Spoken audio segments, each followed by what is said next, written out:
This is a free sample of the book Making Women Want You by Cairo Copeland.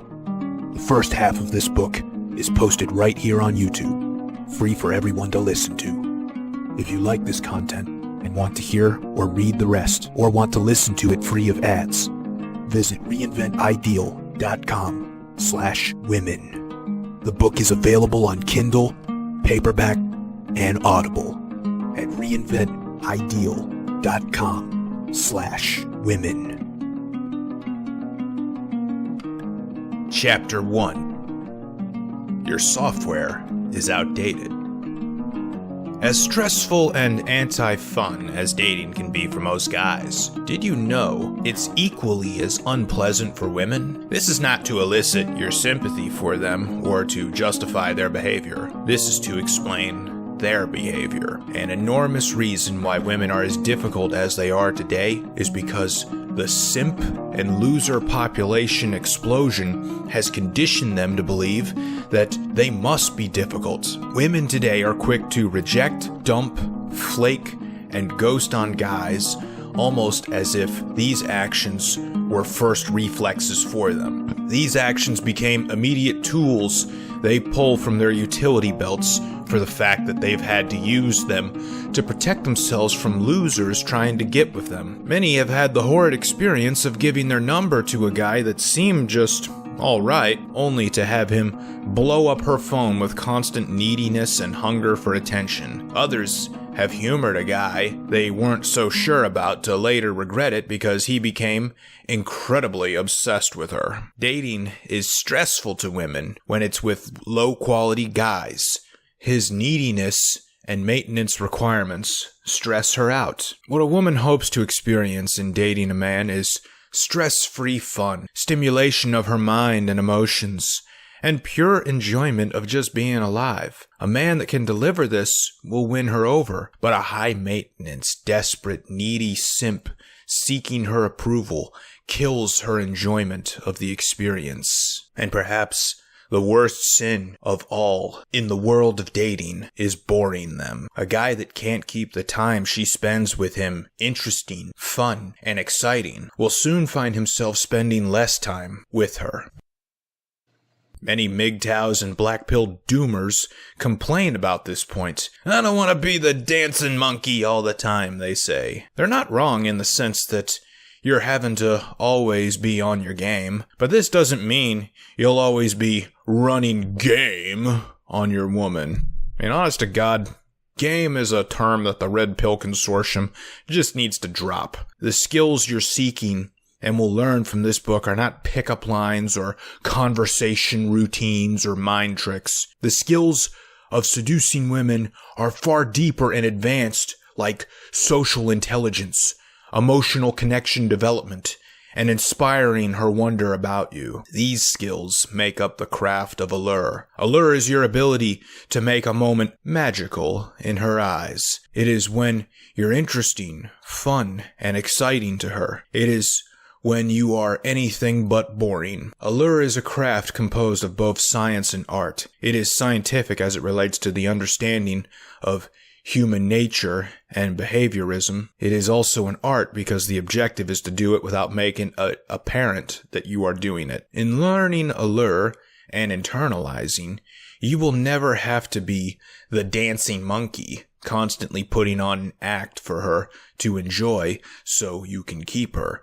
Allure becomes a part of your existential being and second nature. To use an acting analogy, suppose you were trying to get cast to play the role of Joker in a new Batman movie. You could put on the Joker act for auditions and do the act just well enough to get the part. But come production time, you are up shit creek if you can't pull off the act for the massive amounts of time they need you to. If all it is for you is an act, you will need to get into the act each day before reporting to set for shooting. Depending how difficult of an act it is, it may take you a long time before you're ready. Considering this is a major motion picture, it will likely have a long shooting schedule, so you will need to do this often. The worst part about this is that if you're ever found not to be fitting for the role while shooting, you may be replaced. But worse yet, if you manage to fool the directors and producers, but fail to fool the audience who doesn't buy your performance. You'll be made fun of to no end on YouTube film critic channels,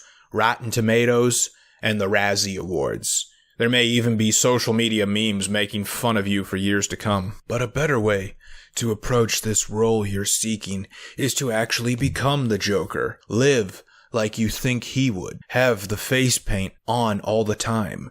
Create chaos wherever you can. Talk in his voice all the time. Wear his clothes.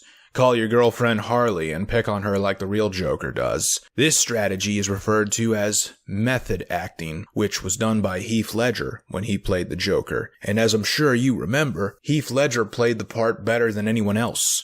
Not only was he the most memorable Joker, but he was also the first one to win an Oscar for the role. Joaquin Phoenix also got one, and it's worth noting that Phoenix also used method acting in his performance. The point is, don't act, become. Don't imitate it, internalize it. Make Allure a part of your identity as a man. Don't pretend to be James Bond just for a few dates. Legitimately strive to become James Bond in real life. You think that James Bond ever thought to himself, oh my gosh, I have to be the dancing monkey all the time? No. The charm and the allure that he has is something that is internalized and carries with him everywhere. He doesn't even have to try. Not only is that how you assure that you both attain and retain the woman you're seeking, it also assures that you rise above the mass majority of males that women are repulsed by. It is how you truly stand out apart from the rest of the guys barking up her tree.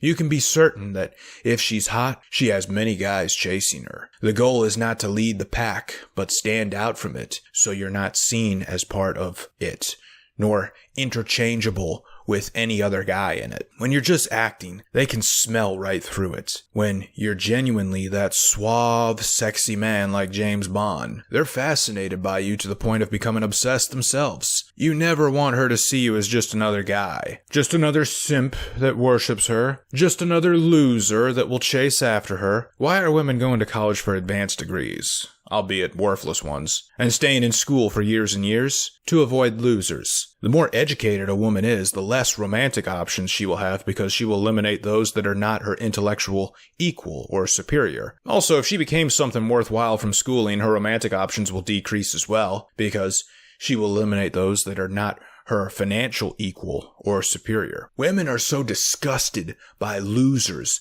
that they take on hundreds of thousands in student debt to get away from them. The same with expensive surgeries, corporate jobs, status symbols, and other material bullshit. It's all to get away from losers. You must never allow yourself to become a loser. And some guys will think, well, maybe I'm not the richest, coolest, sexiest, buffest guy on earth, but I don't think I'm a loser. How could I eventually become one? This thought itself inspires enough of the danger to potentially become one. What makes a guy devolve into a loser is slacking off. If you get lazy with any matter in your life, it can easily bleed over into all other matters of life. Your work, finances, health, fitness, personal discipline, hobbies, social circle maintenance, etc. You must keep striving to enhance all these things to their full potential. A guy that seeks his full financial, genetic, social,